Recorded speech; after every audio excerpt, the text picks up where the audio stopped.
আলহামদুলিল্লাহ চাঁদ রাতেই ঈদের সালামি পেয়ে গেলাম। এই টাকাগুলো আমাকে কে দিয়েছে সেটা আমি আপনাদেরকে একটু পরেই জানাচ্ছি। এর আগের দিন বিকেলে আমার দুই মামুনি আমাদের বাড়িতে এসেছিল একটু টাইম পাস করতে, আর আমি আমার সেজু মামুনিকে লাগিয়ে দিয়েছিলাম আমার হাতে মেহেদি দিয়ে দিতে। উনি তো প্রথমে দিতে চাচ্ছিল না, বলতেছিল রাতে দিয়ে দিবে। এখন ওনার কাছে ভালো লাগতেছিল না, রোজা রেখে অবস্থা পুরাই টাইট হয়ে গেছে। যাই হোক, আমার হাতে মেহেদি দেওয়া শেষ করে এখানে আমার সেজু আন্টিকেও উনি মেহেদি লাগিয়ে দিচ্ছিল। আন্টির হাতে দেওয়া মেহেদিটা ওনার হাতে অনেক বেশি মানিয়েছে, আর এটা দেখার পর তো আমার মন অনেকটা খারাপ হয়ে গেছে, কারণ আমার মনে হচ্ছিল আমার হাতের মেহেদিটা আমার হাতে খুব একটা মানায় নাই। যাই হোক, না মানাইলে নাই, এখন তো আর কিছু করতে পারবো না। এটাকেই একটু চকচকে করে নিচ্ছি। এখানে একটু সরিষার তেল নিয়ে এই মেহেদিগুলোর উপর ভালো করে মাসাজ করে দিচ্ছি। হাতের শুকনো মেহেদির উপরে নাকি এইভাবে একটু সরিষার তেল মাসাজ করে দিলে এর কালারটা নাকি অনেক বেশি সুন্দর আসে।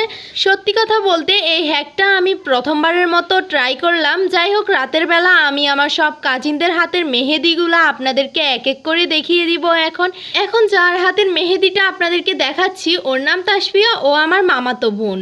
মাশাল্লাহ, ওর হাতের মেহেদিটাও ওর হাতে অনেকটা মানিয়েছে। আর ও হচ্ছে আমার মেজু মামার ছেলে তিহান, যার হাতের মেহেদিটাও আপনাদেরকে দেখিয়ে দিচ্ছি। ও তো কোনো মতেই বলতেছিল মেহেদি দিবে না, তাও জোর করে লাগিয়ে দিলাম। মোটামুটি ওর মেহেদিটাও সুন্দর হয়েছে। ওর ছোটো বোন লাগিয়ে দিয়েছে, এই তো সেই ছোটো বোন তানিশা।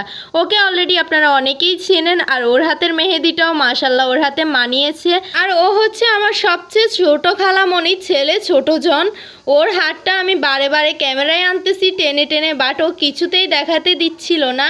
আর এখানেও আমার মামুনি অনেকজনকে মেহেদি লাগিয়ে দিচ্ছিল। এ হচ্ছে আমার পিচ্ছি খালাতো ভাই। আর মামুনি এখন মেহেদি লাগিয়ে দিচ্ছিল আমার সবচেয়ে শান্ত মামাতো ভাইটাকে। ও আমার মেজু মামার ছেলে, ওর নাম তাইফ। যাই হোক, এইদিকে আমার মামুনি আবার আমার ছোট আন্টিকেও মেহেদি পরিয়ে দিচ্ছিল। এখানে কিছুক্ষণ পরে সবার যখন মেহেদি দেওয়া শেষ হলো, এখন আমার সেজু আন্টি চলে যাচ্ছে ওনার শ্বশুর বাড়িতে। ঈদটা উনি ওখানেই করবে।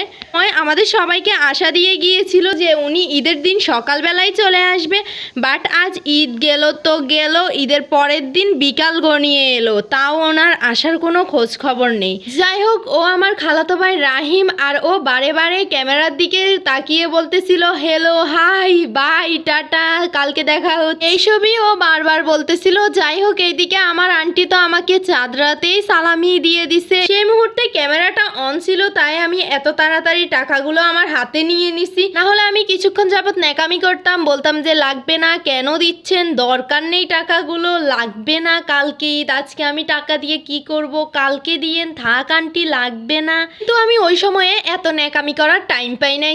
যাই হোক, এবার সবাই মিলে দাঁড়িয়ে দাঁড়িয়ে গাড়ি আসার জন্য ওয়েট করতেছিল। এখানে প্রায় ওরা 1 ঘন্টার মতো দাঁড়িয়েছিল, চাঁদ রাত বলে কথা, কোনো রকমে গাড়ি পাইতেছিল না। যাই হোক, ভিডিওটা ছিল এই পর্যন্তই। দেখা হচ্ছে ঈদ ব্লগে। আল্লাহ হাফিজ।